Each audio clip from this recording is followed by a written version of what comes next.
उत्तर महाराष्ट्रातील प्रमुख अर्थवाहिनी समजल्या जाणाऱ्या नाशिक रोड देवळाली व्यापारी सहकारी बँकेच्या 28व्या गिरणारे शाखेचं उद्घाटन खासदार राजाभाऊ वाजे, जिल्हा उपनिबंधक फयाज मुलानी, आमदार सरोजा हिरे, विविध मान्यवरांच्या उपस्थितीत संपन्न झाला।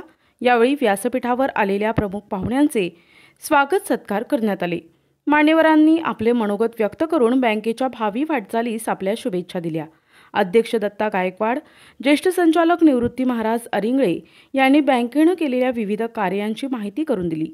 उत्तर महाराष्ट्रातील प्रमुख अर्थवाहिनी समजल्या जाणाऱ्या नाशिक रोड देवळाली व्यापारी सहकारी बँकेच्या 28व्या गिरणारे शाखेचं उद्घाटन शनिवारी 20 जुलैला विविध मान्यवरांच्या उपस्थितीत संपन्न झाले। दामोदर लीला दत्त मंदिर बस स्टँड जवळ व्यापारी बँकेच्या या नवीन शाखेचं उद्घाटन मान्यवरांच्या हस्ते संपन्न झाले। सहकार क्षेत्रात गरुडझेप घेणाऱ्या नाशिक रोड व्यापारी बँकेनं नुकताच 1000 कोटींचा व्यवसायाचा टप्पा यशस्वीपणे पार केलाय। बँकेनं आजपर्यंत लहान व्यावसायिकांना मदतीचा हात दिलाय, तर मोठ्या उद्योजकांना बँकेतर्फे आर्थिक सहकार्य वेळोवेळी देण्यात आलंय। सध्याच्या अत्याधुनिक डिजिटल युगात बँक आघाडीवर असून मोबाईल आणि इंटरनेट बँकिंगसह सर्व सुविधा ग्राहकांना उपलब्ध करून देण्यात आल्या आहेत। शेतकऱ्यांसाठी शेतीपूरक कर्जे, व्यापारी मित्रांसाठी नजरगहाण कर्ज, वाहन कर्ज, सोने तारण कर्ज, देश परदेशातील शिक्षणासाठी विद्यार्थ्यांना कर्ज, भाडे करारनामा कर्ज, स्वमालकीचा व्यवसाय करण्यासाठी गाळा खरेदी कर्ज, नवीन वास्तूसाठी गृह कर्ज, वीज बचतीकरता सोलर कर्ज हे प्रत्येक शाखेत देण्याकरता बँकेचे अधिकारी कर्मचारी तत्पर आहेत।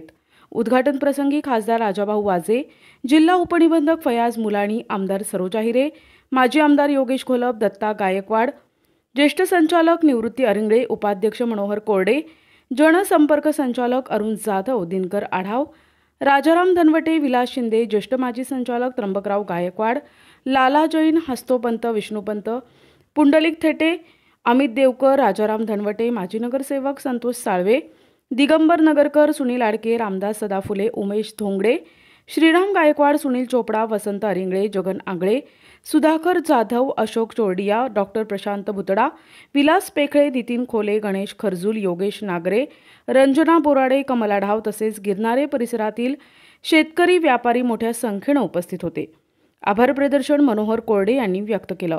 नाशिक रोड देवळाली व्यापारी सहकारी बँकेच्या 28व्या गिरणारे शाखेचे उद्घाटन आज आमच्या सर्वांच्या उपस्थितीत आणि जिल्ह्याचे उपनिबंधक आदरणीय मुलानी साहेबांच्या अध्यक्षतेखाली पार पडलं। मी माझ्या वतीने आणि आपल्या मतदारसंघाच्या सर्व मतदारसंघाच्या वतीने बँकेच्या संचालक मंडळाला आणि बँकेला मनपूर्वक शुभेच्छा देतो।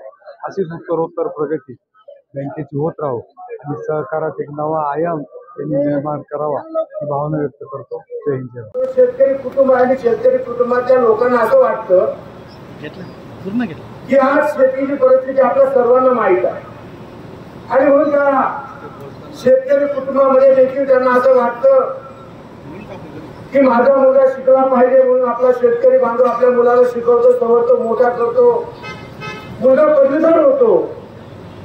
परंतु पदवीधर झाल्यानंतर देखील त्याला नोकरी मात्र मिळत नाही आणि तो मुलगा विचार करतो की माझ्या आई वडिलांनी एवढं कामात कष्ट केलं, मला एवढं शिकवलं, मोठं केलं, मी पदवीधर झालो, परंतु मला नोकरी मिळत नाही, मी माझ्या आई वडिलांची सेवा करू शकत नाही, मी माझ्या बहिणीच्या लग्नाला हातभार लावू शकत नाही, ही खंत त्या मुलाच्या मनामध्ये राहते। आणि म्हणून अशा विद्यार्थ्यांनी नामव्यर्थ होता आपला स्वतःचा व्यवसाय उभा केला पाहिजे, हा दृष्टिकोन त्याच्या डोळ्यासमोर आला पाहिजे। आणि जर व्यवसाय उभा करायचा असेल तर त्याला भांडवल लागतं आणि म्हणून तो विचार मनामध्ये ठेवून या ठिकाणी आपल्या बँकेची स्थापना झाली। त्याचं कारण असं आहे की त्या बँकेच्या माध्यमामधून आज आमच्या परिसरामध्ये नाशिक रोड शहर असेल, ग्रामीण भाग असेल, या ग्रामीण भागामध्ये अनेक विद्यार्थ्यांनी किंवा अनेक पदवीधर झाल्यानंतर त्यांनी कर्ज घेतलं आणि स्वतःचा व्यवसाय उभा केला। अनेक उद्योजक तयार झालेले आहेत। आज या नाशिक जिल्ह्यामध्ये नामवंत उद्योजक जे असतील ते यादीमध्ये नाशिक रोड देवळाली व्यापारी बँकेचे लोक देखील त्या ठिकाणी आहेत। आणि म्हणून खऱ्या अर्थानं जो उद्देश त्यांचा होता त्या उद्देश डोळ्यासमोर घेऊन या ठिकाणी आम्ही बँकेला सुरुवात केली।